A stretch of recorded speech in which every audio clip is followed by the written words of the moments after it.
Hello, dear children. Today we will be heading towards the civics chapter number 3, that is, why do we need parliament? In this chapter, we will be studying about parliament, why should people decide, people and their representatives, role or the functions of parliament, and the last topic, people in the parliament. So, first of all, I would like to brief you regarding what Parliament is. Dear children, as we all know that India got independence on 15th of August 1947, and after that a big question came into the minds of the leaders that how a huge country will function, how a huge country will keep each and every individual's interest in their mind and will function in a way so that everyone participates in the proper functioning of the government as well as participate in the decision making of the government. As we all know, the India is a democratic country. Here the people, those who are adults, that is 18 or above, they got the right to participate in the functioning of government and also elect their own representative through the access of voting rights. Indian Parliament was created in 1947. It was designed by Herbert Baker and Edwin Lutyens. Now, the next topic which we are going to discuss is why should people decide? Children, Parliament expresses the notion of the people, that is, it expresses the ideas of the people. Now, a question comes why the people would need to express their ideas, why the people will decide, why they will participate in the decision making process and government by consent. Here again, question arises why the people are empowered in democracy.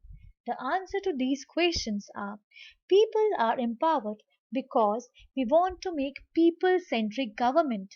Now, again, a question arises why all the rights are given to the people. Why should people decide all the things? In order to ensure our independence, the people of India faced a long and difficult struggle in the form of Indian national movement. Indian national movement, which was an important aspect of Indian history. By Indian national movement, we had not achieved independence only. In fact, we learned a lot.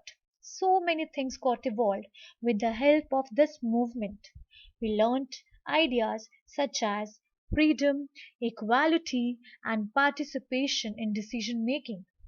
In 1885, the Indian National Congress demanded for elected legislatures, which means so that they could make their own laws. But this idea was denied by Britishers as they wanted to control us.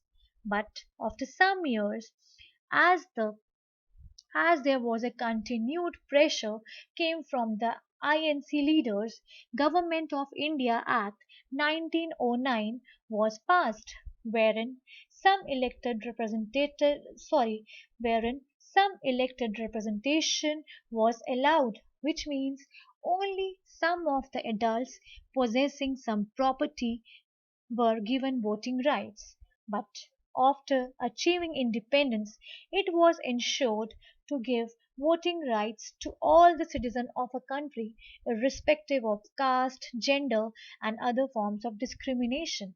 Thus, Constitution of Independent India laid down the principle of universal adult franchise. In the slide, you can see universal adult franchise is practiced. The people are holding their voting IDs, an ID which is basically used to vote. Now, The next topic which we are going to discuss under this chapter is people and their representatives. People are supreme in democracy. Therefore, in a democracy, the government as well as other public institutions need to have the trust of the citizen. In democratic system of government, the people are approved to participate in electing their government, their leaders, their representatives, as well as participate in the functioning of the government.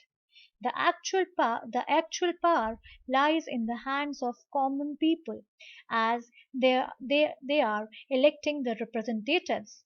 Thus, these elected representatives are going to work for the betterment of the people of that constituency, and the people those those are going to be selected, they should have a kind of trust among the people. So we can say that the individuals who are going to vote are the most important part of democratic system of government, and the representatives should try to build their trust on them. Now, an important question comes: how does the individual give approval to the government? It is through elections. As we all know that in India, election takes place after every 5 years.